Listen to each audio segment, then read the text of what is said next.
जी 9th class next topic है आपके पास law of conservation of momentum. उससे पहले आपके पास है आइसोलेटेड सिस्टम। ठीक है, तो आइसोलेटेड सिस्टम क्या होता है हमारे पास?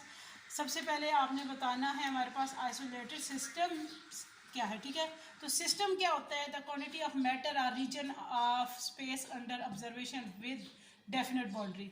कोई भी ऐसा मैटर रीजन जो कि जिनकी खास बाउंड्री हो, जिसको आप स्टडी कर रहे हो, ठीक है, जिसकी डेफिनेट बाउंड्री हो और कोई खास स्पेस हो अंडर ऑब्जर्वेशन, वो आपके पास क्या कहलाता है? सिस्टम कहलाता है। ठीक है, जैसे टू बॉडीज मूव कर रही हैं, आप उनको ऑब्जर्व कर रहे हो तो एक सिस्टम के अंडर काम कर रही हैं। ठीक है, उसके बाद आपके पास आ जाता है आइसोलेटेड सिस्टम। ये थी सिस्टम की डेफिनेशन। ऑफ आइसोलेटेड सिस्टम क्या है? An isolated system is a collection of particle that can interact with each other.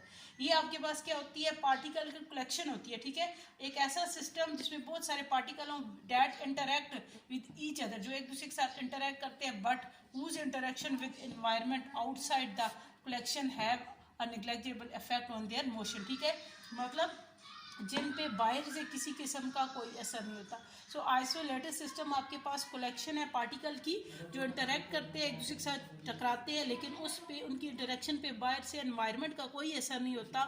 हम एनवायरनमेंट की बाहर का असर जो होता है उसे नज़रअंदाज कर देते हैं। ठीक है, अब इसी के साथ आपके पास स्टेटमेंट क्या है हमारे पास? दिस लॉ, ये लॉ कहता क्या है? Law of conservation of momentum क्या कहता? अब आपके पास law of conservation of momentum क्या कहता है? ठीक है, सबसे पहले law of conservation of momentum को सीखने से पहले हमने सिस्टम की डेफिनेशन देखी और आइसोलेटेड सिस्टम की। अब law of conservation of momentum क्या कहते हैं? The absence of external, absence गैर मौजूदगी एक्सटर्नल बैरूनी फोर्स के, the total momentum of the system is always remain constant.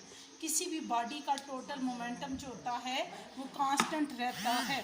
ठीक है, सो हमारे पास क्या होता है आपने याद रखना है, law of conservation of momentum क्या होता है? जिसमें किसी भी एक्सटर्नल फोर्स की गैर मौजूदगी में, मतलब जैसे अभी हमने कहा आइसोलेटेड सिस्टम है, बाहर से किसी किस्म की फोर्स ना लगाई जाए, बल्कि कोई भी बॉडी जो है उस पर अंदर से फोर्सेस लगती हैं, उन फोर्सेस की वजह से उसका मोमेंटम क्या होता है? कांस्टेंट होता है। दूसरी डेफिनेशन आपकी इसकी ये होती है, इन the absence of external force, external force नहीं है, किसी भी बॉडी का इनिशियल और फाइनल मोमेंटम सेम होता है। कैसे? हम यहाँ पे इसको देखते हैं, initial momentum equal final momentum. ठीक है, किसी भी बॉडी का इनिशियल और फाइनल मोमेंटम आपस में इक्वल होते हैं। ठीक है, उसके बाद नेक्स्ट डेफिनेशन है आपके पास, in the absence of external force momentum before collision equal to momentum after collision. मतलब किसी बॉडी का जो मोमेंटम है किससे? बिफोर कोलिजन मोमेंटम, मोमेंटम को पी से शो करते हैं, किसके इक्वल आ जाएगा? आफ्टर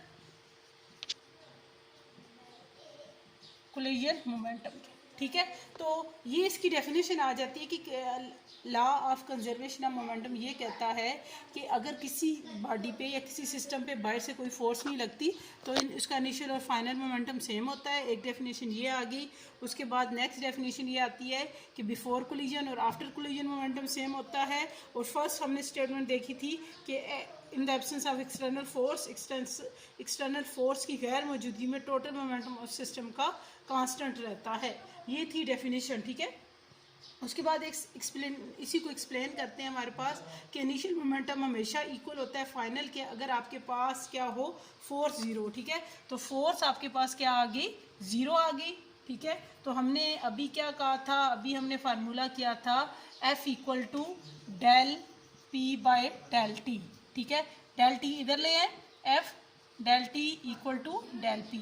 अब अभी हमने कहा फोर्स ज़ीरो है तो F क्या हो जाएगा? Zero multiply by del t equal to del P.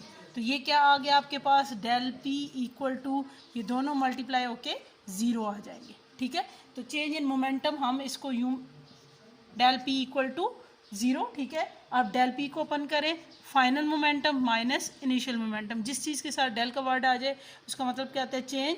Change में फाइनल माइनस इनिशियल करते हैं, इक्वल टू ज़ीरो आ जाएगा। फाइनल, ये इधर इनिशियल माइनस हो रहा है, इधर जाके क्या हो जाएगा? प्लस। तो initial momentum equal to final momentum आ गया। अंडरस्टैंड?